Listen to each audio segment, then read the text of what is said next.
Abdullah from Pakistan is 13 years of age, and he is, mashallah, a smart young man.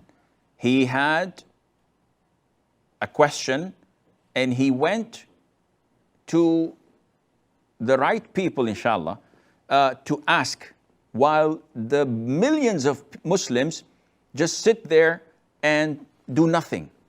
He took action, which means that he's positive, mashallah, and he has a very bright future in front of, ahead of him. Now, his question is that my parents are not scholars, and I find scholars saying things while my parents say otherwise. Who should I follow?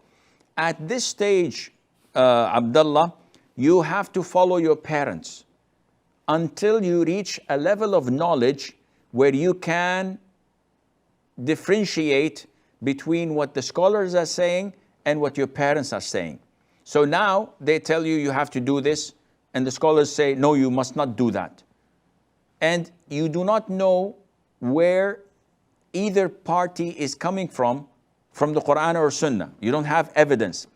If your parents come up with an evidence, then you can hold on to that. If the scholars come up with an ayah from the Quran or from the hadith that orders you to do something, and your parents tell you not to do it, then you have to come back to them with politeness, with respect, and ask them.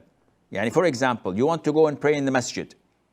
The scholars say it is an obligation. The Prophet ﷺ did not even pardon a blind man from attending the khutbah, the daily prayers. And he said, do you hear the adhan? The man said, yes. Then you have to respond. So you go to your parents and your parents say, no, don't go. We will look into their reasons. Why you don't want me to go? They say, because this will affect your studies. It's an invalid reason. We don't want you to go because from here to the masjid, it's very dangerous. So-and-so and our neighbor so-and-so and our relative so-and-so were kidnapped. And then the ransom was sought after until they paid the ransom and they got their child back. And this is happening. It used to happen. Now I think Pakistan is much a safer place, alhamdulillah. And a lot of these crimes are no longer. They have a good grip on security. So yani, even the terrorists don't find a nice breathing place to breathe in.